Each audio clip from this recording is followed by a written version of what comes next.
What is the origin of our anxieties? Why do we live so preoccupied, hurt by the events of the world? Where do our worries come from? And more importantly, what can we do to live a fuller, freer, and less painful life? These questions lie at the heart of a system of thought that flourished in ancient Greece and Rome, a philosophical approach known as Stoicism or the Stoic school. If you follow along with today's video, you'll discover the answers the Stoics found to these questions and many more. I can guarantee that by the end, you'll see the world from a slightly different perspective, perhaps one that is a little less burdened by anxiety.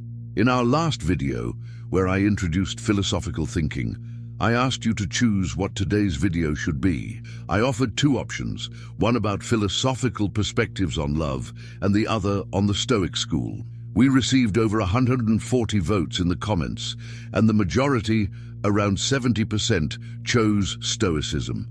So today, I will tell you the story of the Stoics. Through it, you will see in practice everything I explained about the dimensions of philosophy in our previous video. If you haven't watched it yet, I highly recommend it. It's called Learning to Live, an introduction to philosophy, as it will make today's discussion even clearer and easier to understand. Let's begin with some general history. Most Greek historians agree that philosophy was born in ancient Greece around the 6th century BCE, roughly between 600 and 500 BCE. Historians often call this period the Greek miracle because Greek philosophical thought seems to have appeared suddenly, breaking sharply with previous traditions. This naturally raises a question: why did this happen? Scholars have debated the Greek miracle extensively, but we can approach it simply by understanding the historical context of Greece and the broader Western world at the time. First, why was the Greek miracle so sudden? Why do we consider it a break from earlier systems of thought? The answer is straightforward. Until that moment in human history, virtually all systems of thought were religious. Faith was the central organizing principle for ideas and worldviews. Early human thought, shaped by religion, is often called mythological thinking, giving rise to the study of Greek, Egyptian, and other mythologies. But it's crucial to remember that these were real, living, and important religions in their societies, just as Christianity is central in modern Brazil or Islam in the Middle East. Greek philosophical thought was radically different because it put something new at the center: rationality. In just a few decades, systems of thought began to emerge that were based not on faith, but on reason. This was a profound rupture, a sudden birth of a new way of thinking. As the French philosopher Luc Ferry notes, before the Greek miracle, religions held a monopoly on answers to life's deepest questions, providing comfort against the fear of mortality. People sought salvation in the protection of gods rather than in human reason. We explored the fear of mortality and the quest for salvation in our last video, and I'll revisit these themes briefly today. For now, it's important to understand that creating rational systems of thought was a radical departure from the predominantly religious or mythological thinking that preceded it. Second, why did this Greek miracle happen specifically in Greece and not elsewhere? Part of the answer lies in a social innovation, the invention of democracy. In ancient Athens, democracy was practiced through large public assemblies where citizens debated societal issues and made collective decisions. Unlike today, where decisions are often made by centralized authorities, Athenians actively engaged in discussion. Public debate naturally fosters rational thinking. When people discuss, question, and confront different ideas, they sharpen their reasoning and develop critical, rational thought. This intellectual exchange is precisely what drives science forward, testing ideas, identifying truths, and discarding falsehoods. It's also why you should never shy away from viewpoints that challenge your beliefs. Engaging with differing perspectives enriches your thinking. This brings us to a modern comparison. Social media algorithms, like those on Facebook and YouTube, try to predict your interests, showing you only content aligned with your preferences. This creates echo chambers, limiting exposure to new ideas and stifling critical thinking. Ancient Greek democracy teaches us the importance of debate and exchange of ideas, a lesson still relevant today. Back to ancient Greece, this culture of open discussion among citizens fostered a critical improvement in their ideas. Of course, not everyone was considered a citizen, only about 10% of the population. But even this small group sparked an explosion of rational philosophical systems.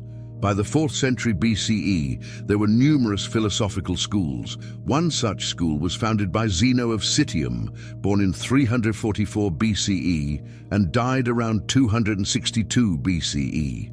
He taught under the colonnades, covered walkways in Athens, which in Greek were called Stoa, giving the school its name, Stoicism. Zeno's teachings were not free, but the environment encouraged open debate and free thought. Imagine attending a public square today to learn directly from the greatest thinkers. This was possible in ancient Athens. Zeno's ideas were carried forward by his disciples. First Cleanthes, a humble laborer who lived around 100 years in a world without modern sanitation, then Chrysippus, who systematized Stoic philosophy and ensured its transmission to future generations. Together, Zeno, Cleanthes, and Chrysippus form the core of ancient Stoicism.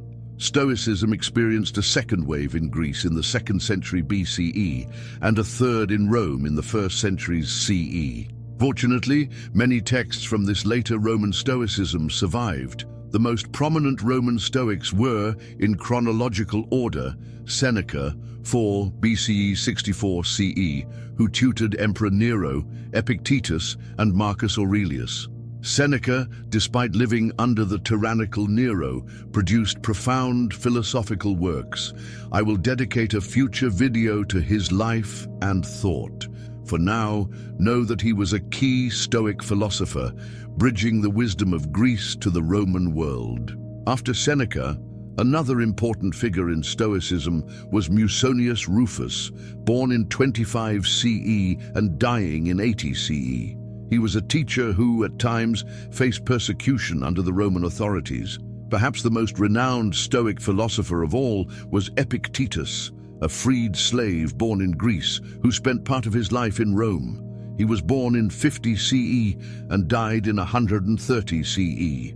Epictetus's teachings have come down to us through the transcriptions of his students, particularly his disciple Arrian. Two of his works are especially notable: the Enchiridion, also known as the Manual of Epictetus, and the Discourses. Finally, the last major Stoic thinker was the Emperor Marcus Aurelius, born in 121 CE and dying in 180 CE. Marcus Aurelius is remembered as both a great leader and one of Rome's most exemplary emperors. This is the historical context of Stoicism and its key figures. Now, as I mentioned in the previous video, philosophy is not just a body of knowledge, it is a way of life. It aims to protect us from our deepest anxieties, those arising from everything that is uncontrollable and irreversible. The Stoics gave a name to these things: death. Here, death is not limited to the end of life, although that is certainly uncontrollable and irreversible, but represents anything beyond our power: the past, which is gone and cannot return, and the future, which does not yet exist and will likely not unfold as we imagine or desire. By definition, these are dead things. It is this fear of death, this anguish over things beyond our control, that philosophy seeks to address. As we explored in our previous video, the path to this salvation is reason, the proper use of our intellectual faculties. Philosophy, therefore, is a way of living rationally, a method for freeing ourselves from anxiety and distress caused by things beyond our control. The philosophical system can be divided into three main dimensions, and Stoicism is no exception. The first dimension is theory, a word derived from Greek, meaning to contemplate the divine. Here, divine is not religious or metaphysical in the conventional sense. It does not refer to a personal, transcendental God. Rather, it refers to the universe itself, the magnificent complexity of the world, the stage on which we live. To contemplate the divine is to investigate and understand this stage rationally, to reflect on the universe with reason. After all, a philosopher cannot hope to relieve anxiety and fear without first understanding how the world works. Stoicism was heavily influenced by Aristotle, 384–322 BCE, who viewed the universe as a living organism in which everything has a purpose. Like a clock, where each gear has a function, or a body, where each organ and cell contributes to the whole, the universe operates according to an orderly, purposeful structure. Aristotle's conclusion, that the cosmos is ordered and perfect, was based on some of the most sophisticated rational thought in human history. He referred to this order as the cosmos, a term the Stoics adopted as well. For the Stoics, the cosmos is divine because it expresses a perfect and wonderful order. Imperfections, such as tragedies or disasters, are temporary. Often, we perceive flaws because we focus on the particular rather than the whole. Observing the cosmos in its entirety reveals that everything obeys a grand, rational order. As Marcus Aurelius writes in Meditations, even the foam that drips from a wild boar's mouth and many other things, though far from beautiful when seen closely, derive from nature and possess a certain charm. If we could see all beings with the insight of a sage, even the oldest and smallest would appear perfectly harmonious. Indeed, this perspective, influenced by Aristotle, teaches that those who judge the world as evil or chaotic are mistaken. They are focusing on details rather than the rational whole. Observing the cosmos as a whole, we see the marvelous and orderly movement of planets, the cycle of life and death sustaining all beings, and the inherent divinity of nature. The Stoics saw the universe as a rational living being. They called this rationality inherent in nature logos.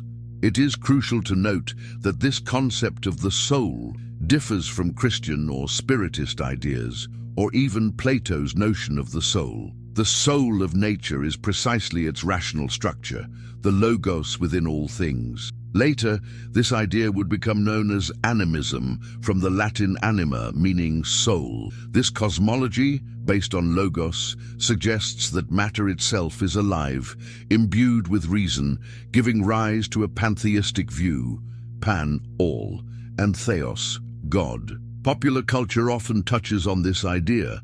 The film Avatar embodies a pantheistic worldview, as did the video game Final Fantasy VII. Today, we might describe this soul of nature as the laws of physics. Modern cosmologists like Stephen Hawking seek to uncover this underlying rational structure, the universal logic governing all particles, cells, and living systems. In essence, they are pursuing a theory of everything. The totality of the universe for the Stoics is a wondrous and ordered whole, not reducible to a single scientific discipline. As Albert Einstein, reflecting a Stoic perspective, once said, "I do not believe in a personal God, but if there is something in me that can be called religious, it is my unbounded admiration for the structure of the world, as far as our science can reveal it." Einstein's words echo the pantheistic view found in Stoicism and in Baruch Spinoza's philosophy.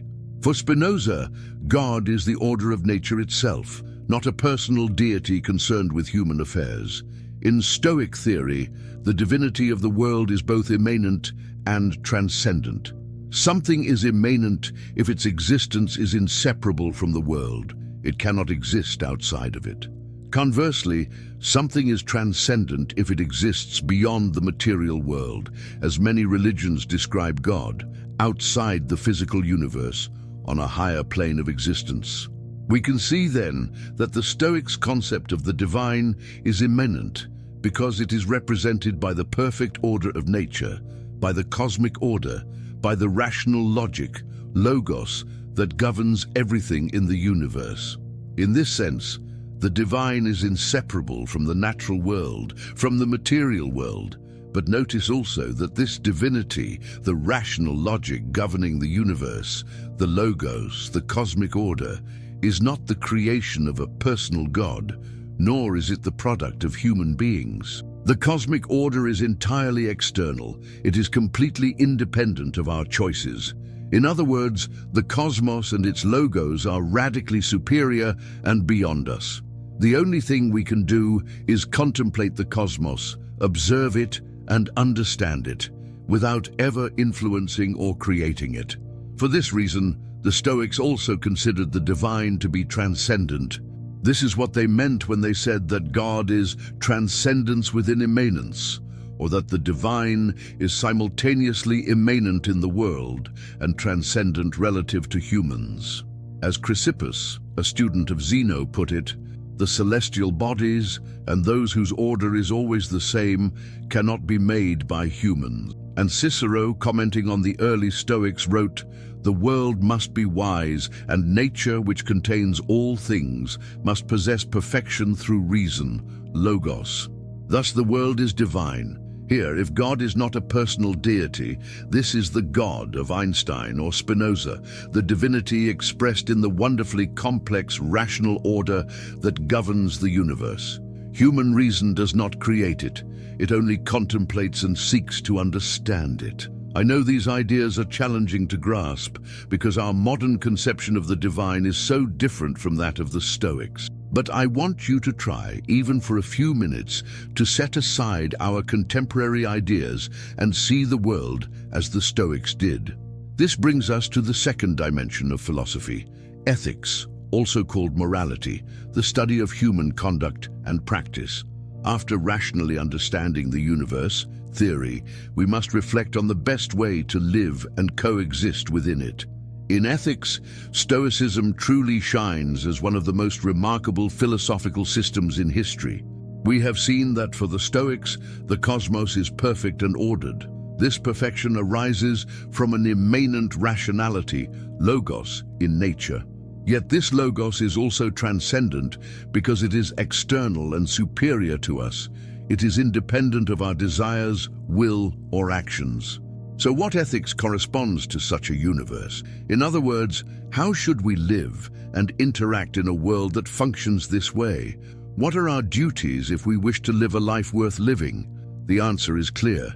We must align ourselves with the cosmos, adjusting ourselves as best as possible to this marvelous order that governs the universe. It is important to remember that ancient Greek philosophical schools were not like modern schools, which focus on memorizing subjects. These schools were schools of life. They aimed to teach students how to live well, guided by reason.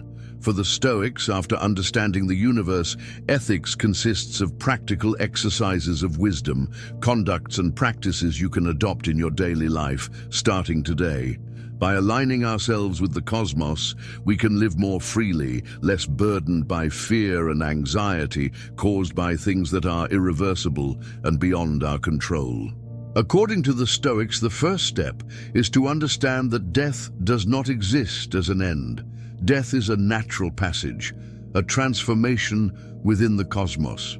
We cease to be who we are, but we continue as part of the universe, existing in a different form. Epictetus explains, "The leaves fall, the dry fig replaces the fresh fig, the dry grape replaces the ripe cluster. There is no destruction, only transformation and proper arrangement." Death is a greater transformation, but it does not destroy, it simply changes form. Marcus Aurelius echoes this in Meditations. Exist as part of the whole that produced you, or better, through transformation, you will be reabsorbed into the seminal reason. The cosmologist Carl Sagan expressed this beautifully in modern terms. The nitrogen in our DNA, the calcium in our teeth, the iron in our blood, and the carbon in our apple pies were all created in the hearts of collapsing stars. We are literally made of stardust. One day we will die, but as part of the cosmos, our matter continues to exist, serving another purpose within the cosmic order. Fear of death, then, is irrational for the Stoics. It is fear of a natural transformation that happens constantly throughout the universe. Perhaps you do not accept this idea. You may follow a different worldview, a religious one, or simply reject the notion of transformation as natural and positive. But this concept is at the heart of Stoic ethics. All human anguish stems from trying to control what is uncontrollable. The universe does not care about our desires. It owes us nothing. As Musonius said, you may cry, rage, or plead, but the sun will rise and set, the earth will rotate, the tides will come and go, leaves will fall, flowers will bloom, and the sky will sometimes be blue, sometimes gray. Most events in nature are completely beyond our control, including death itself. This realization is central to Stoic thought. Epictetus puts it simply, the main task in life is to distinguish between what is within our control and what is not. We should focus only on the choices that are truly ours. In other words, the good and the bad are within us in our own decisions, not in the uncontrollable external world. The Stoics teach us to stop wasting energy on what we cannot change. As a practical exercise, I ask my students and lecture attendees to carry a journal for 30 days. Each time you feel anxiety, anger, or any negative emotion, write it down. After 30 days, review your entries. You will notice two things. You often got upset over trivial matters, things that should never have disturbed you. This teaches detachment, a central Stoic lesson. Most of the things that caused you distress were entirely beyond your control. We constantly anguish over uncontrollable things, traffic, delayed flights, unreciprocated feelings, and countless other events. The Stoics remind us the universe transcends our desires. Recognizing this is the first step toward a life guided by reason and freedom from needless suffering.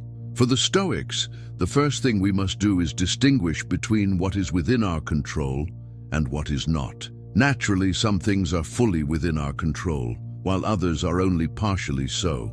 For example, you can completely control the goals and objectives you set for your life. You have total control over whether your goal is to see your child become the next pope or the next global rock star, or perhaps something more realistic, something closer to your resources, such as becoming a better parent than you are today. That is fully within your control. Now, consider another example. Imagine you are married or in a loving relationship, and you deeply care for this person. Naturally, you want the relationship to last. Notice that this is not fully within your control. The relationship might end due to an accident, or because the other person no longer feels the same way and moves on. None of this is fully within your control, so you should not worry about it. However, if you are a negligent partner, if you fail to invest energy into nurturing the relationship, something I discussed in detail in our video, The Passionate Brain, then you are partially responsible. If you fail to act wisely, you increase the likelihood that the relationship will fail, and that is within your control. Thus, the first task for living a good life, according to the Stoics, is to identify and separate what is in your control from what is not, and simply not worry or be anxious about what is outside your control.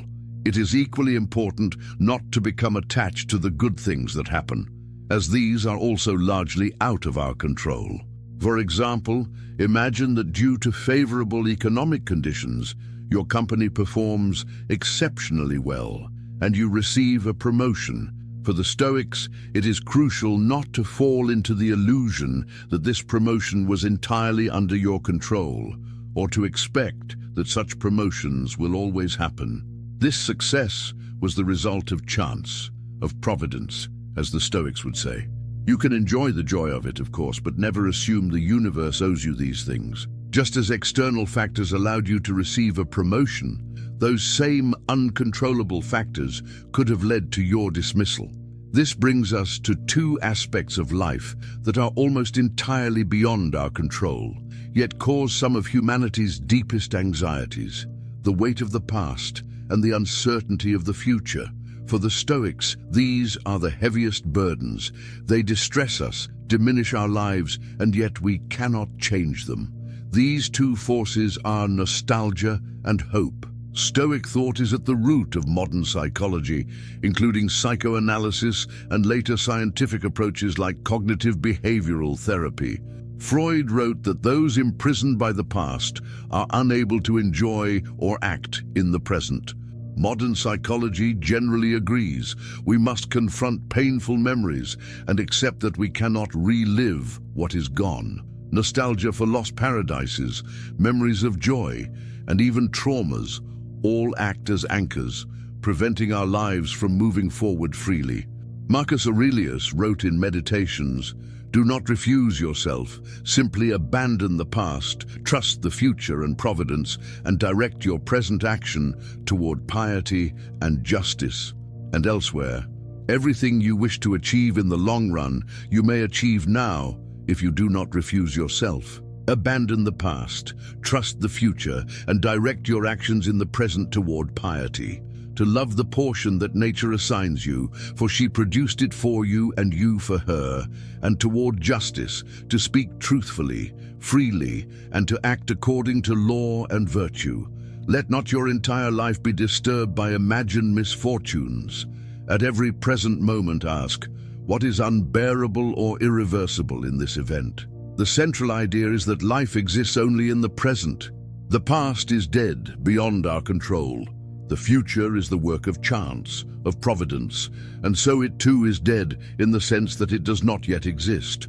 When it comes to pass, it will likely be very different from what we expect or imagine. Stoic philosophy emphasizes the primacy of the present, a perspective echoed in modern works like The Power of Now. Seneca wrote in his letters to Lucilius, "One must separate two things, fear of the future and memories of the past. These no longer concern me. The future does not yet concern me." This includes not just painful memories, but also nostalgia for good experiences that will never return, a great love, a fleeting opportunity, a cherished moment. The past and future exist only in the present. If you remember something, it is because you are remembering it now. If you imagine the future, it is because you are imagining it now. Marcus Aurelius reminds us that the duration of human life is small, because all, past, present, and future, occurs in the present moment. So far, we've seen two fundamental aspects of Stoic ethics: abandoning anxieties over what is beyond our control, recognizing that the past and future are anchors that weigh down our freedom and fulfillment. This leads us to a third principle, closely related to the previous ones: expectations. Unlike many modern self-help gurus, the Stoics condemned hope. At first, this may sound counterintuitive as hope seems positive, but hope can take two forms. One form is aspiring toward good, a positive outlook on life, similar to optimism. This is healthy. The other, more dangerous form is waiting or hoping, derived from the verb to wait. When you are in this state, you do not know, do not control, and do not live fully. For example, imagine a friend tells you they will ask their boss for a promotion tomorrow. You call the next day, but they do not answer. You hope they got it. You hope because you do not know the outcome and cannot control it. You are living in expectation, not reality. Similarly, if you are in love and have not yet declared your feelings, you hope the other person will reciprocate. You do not know, cannot control, and thus you are not truly living the love. It exists only in expectation. This is why the Stoics reject hope in this sense. Baruch Spinoza, strongly influenced by Stoic thought, summarized it perfectly. There is no hope without fear, and all fear is hopeful. Every fear implies hope. Every hope implies fear. Fear of losing your job exists because you hope you might lose it. Fear of spiders exists because you hope they might harm you. Fear of parents punishing you exists because you hope they might. Even hope of gaining something is fear in disguise. If you were certain, you would know, control, and live it. Since reality is uncertain, you hope and thus fear. For the Stoics, the solution is clear. Abandon hope in the sense of waiting for what is uncertain. Instead, focus on living fully in the present. Stop longing for things you do not have and cherish what you already possess. As the French philosopher Alain de Botton puts it, philosophy teaches us to hope a little less and love a little more. Happiness, in this sense, should be desperate, but not frantic. It is a joy lived without reliance on hope or fear.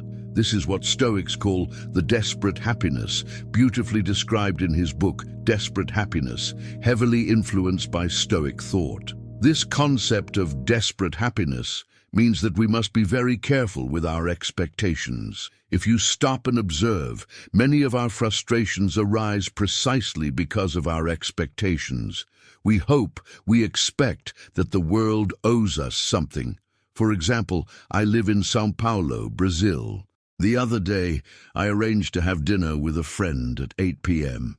He left work at 7:30 p.m. and got stuck in heavy traffic, arriving almost half an hour late. When he arrived, he was furious, cursing the traffic. You must agree with me that he was so angry because he expected there would be no traffic. He hoped that 7:30 p.m. on a weekday in São Paulo would be traffic-free, an obviously absurd expectation.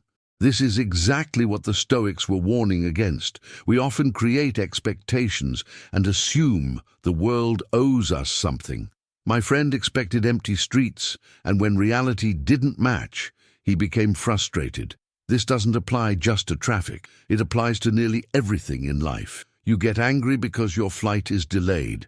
You expected it to be on time and assumed the universe owed you punctuality.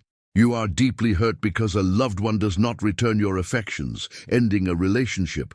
You expected the universe to guarantee reciprocated love. Many of our anxieties, or at least most of them, can be traced back to expectations about what is beyond our control. For the Stoics, happiness lies in replacing hope with three things: knowing, controlling, and living. In reality, these three are one: using what is in our control, managing what we can control, and living fully with the knowledge of what is truly in our hands, while letting go of what is outside our control. This includes not expecting the past to return, not trying to control what has already happened, not assuming the future will unfold as we desire. Instead, live more, love more, and hope less. Replace hope with life. This is desperate happiness. The Stoics also developed a practice often called negative visualization, which I consider the most important Stoic exercise of wisdom. I teach it in almost every course and lecture. They believed that to hope less and live more, we must value what we have, what is within our reach, and value less what we do not have. Epictetus said, "The first and foremost exercise that immediately opens the doors to good consists of considering, whenever something holds you, that it is not something that cannot be taken from you. It is like a crystal cup that, when broken, does not disturb us because we remember what it is." The same applies to embracing a child, a brother, or a friend. Remember that you love a mortal, a being that is not permanent. They are granted for a moment, not forever, and may be taken away. What harm is there in murmuring under your breath while embracing your child, "Tomorrow they may die"? This is a radical and difficult idea, imagining that your child might die tomorrow. What are the Stoics trying to teach here? By understanding the cosmic order, we realize that everything constantly changes, nothing is permanent, and everything transforms. One inevitable transformation is death. Everything will die or transform and cease to exist as it does now. This includes people we love and ourselves. These changes transcend humanity, are beyond our control, and do not depend on our desires. There are two main problems with attachment. We often attach ourselves to things that simply do not deserve our attachment. For example, Epictetus tells a story that resonates with me personally. Years ago, I had a favorite mug, a gift from someone very dear during a difficult moment in my life. I used that mug for years, drinking my coffee daily. I developed a deep attachment. One day, my ex-girlfriend accidentally knocked it over and it broke. I was upset and isolated myself in my room to deal with the emotion. What would a Stoic say? First, that I erred by attaching myself to a material object, because nothing lasts forever. Cups break. Second, Stoics suggest despersonalization. Imagine observing the situation as an outsider. You would see a person upset over a broken cup. From the outside, you'd think, this is silly, it's just a cup. This helps cool emotional reactions, activating what psychologists call the cold system, or Daniel Kahneman's System 2. It allows you to consider what truly matters. Had I done this, I would have realized the cup broke, but I had enjoyed it fully. Its breaking does not erase the kindness of the gift. By isolating myself, I lost the opportunity to share time and joy with my girlfriend. The second and most important problem, we live under the illusion of immortality. The most viewed video on my channel is called The Illusion of Immortality, inspired by Stoic thought, with over 400,000 views. People often forget that each passing year is not more life gained, but time closer to death. Birthdays are often celebrated as another year of life, but literally, it is a year closer to the end. Life exists in the present, not in memory. This may seem bleak, but Stoics and I disagree. The tragedy is not realizing death is coming, but living without appreciating life. Many regrets come from neglecting what is present. Psychology explains part of this with hedonic adaptation. We adapt not only to bad events, which is helpful, but also to good ones. We quickly stop appreciating what we have and start desiring what we do not. This explains why relationships often end and why regrets accumulate. We take the present for granted, failing to cherish what is truly in our hands. We often get used to the presence of people in our lives and treat them as if they will always be there. But one day, they are gone. Suddenly, in the blink of an eye. Sometimes nature takes them. Death is inevitable, completely beyond our control. Sometimes people leave by their own choice. When they feel unvalued, they move on. It is in this emptiness left behind that one of the most painful human emotions arises. Regret. Regret comes from hope, the wrong kind of hope, the hope of waiting. The regretful person waited instead of living. They waited instead of knowing, acting, or taking control of the present. They lingered in expectation, hoping the world, someone else, or circumstances would change, instead of embracing the life they already had. Consider this all too common scene in hospitals. A man in his early 30s waits anxiously, while his father, who has suffered a stroke, is in treatment. The doctor approaches and says the damage is irreversible. The man begins to cry like a child. I argued with my father 10 years ago. I wanted to say goodbye. I wanted to make amends. But now, it's too late. 10 years were lost because he waited, hoping the father would initiate reconciliation, or that circumstances would somehow change. Instead of living, he spent years expecting. This is exactly what the Stoics warn against with hope and negative visualization. Most of the time we fail to appreciate what we have. If we took just a few moments each day to imagine the inevitable, our death, the eventual loss of those we love, we would likely reduce petty attachments to objects or minor frustrations, stop wasting energy on things beyond our control, treat relationships with more care, presence, and appreciation. Marcus Aurelius said, "If one of these accidents occurs, one that we call unpleasant, what alleviates your suffering immediately is to remember that it was not unexpected. You knew it was possible. You knew it could happen." Everything that happens outside our control is part of the cosmic order, rational and perfect, even when it seems unfair or painful at first. The Stoics' advice can be summed up in a phrase from Marcus Aurelius: act each day as if it were your last. And this does not mean ignoring the past or future or living recklessly. Instead, it means pursue future goals wisely. Be proud of the past, but don't dwell on it.